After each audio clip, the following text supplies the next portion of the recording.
साथी हाथ बढ़ाना, साथी हाथ बढ़ाना। एक अकेला थक जाएगा, मिलकर बोझ उठाना, साथी हाथ बढ़ाना। साथी हाथ बढ़ाना साथी रे, साथी हाथ बढ़ाना साथी रे, साथी हाथ बढ़ाना साथी रे।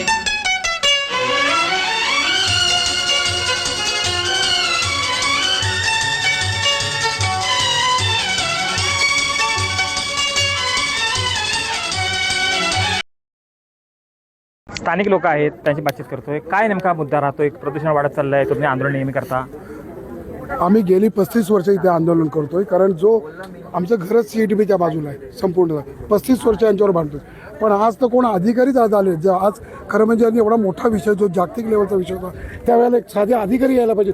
साधे तहसीलदार नाही, कलेक्टर नाही. म्हणजे आम्ही काय कोकणात लोकांनी काय मारायचं काय? तुम्ही साधे येऊन आम्हाला उत्तर पण देऊ शकत नाही. पण तुम्ही आज ह्या लोटे MIDCची जी कंपनीची कॅपॅसिटी आहे की 5,000 क्वेल जर सोडायचं पाणी असेल तर ते 20,000 सोडतात. CETB जी बनले, जी लोटे MIDC, त्याची कॅपॅसिटी नाही एवढं पाणी सोडायची. मग काय करतात स्थानिक ती जिथली मुलं जी कामाला त्यांना पैसे देऊन डायरेक्ट पाणी सोडलं जातं. बरं, डायरेक्ट प्रक्रिया न करता जर पाणी सोड तर मासे, जीवजंतू हे सगळे मरतात. आज 35 वर्ष ते मरतात, ह्याचं काहीच नाही.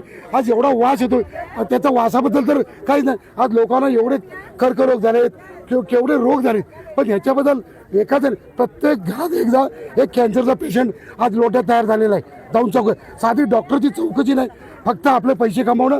आणि जेवढे हे मंत्री असू दे किंवा सगळे अधिकारी असू दे, यांची मुलं सगळी अमेरिकेत आहेत आणि आम्ही इथे गॅस खातो. यांनी फक्त प्रकल्प राबवायचे आणि यांच्या पोरांना 2-2 महिने अमेरिकेत पाठवायचं राहिला आणि आम्ही इथे गॅस खायचा.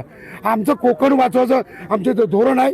मी ग्रीन वर्ल्ड फाउंडेशनचा लोटेचा अध्यक्ष. आम्ही कोकण वाचवायचा प्रयत्न, आम्ही जरी थोडे लोक असू तरी मरेपर्यंत यांच्या विरोधात राहू आणि हा लढा आयुष्यभर आम्ही कोकणासाठी चालू ठेवू.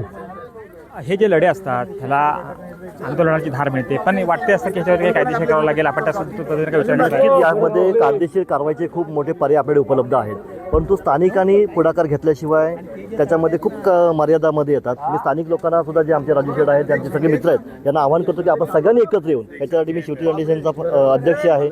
मी यापूर्वी देखील अशा मोठ्या चळवळीमध्ये भाग घेतलेला आहे, परंतु ज्या काही कायदेशीर कारवाईच्या ज्या गोष्टी असतील त्या आम्ही निश्चित याच्यामध्ये पडणार आहोत.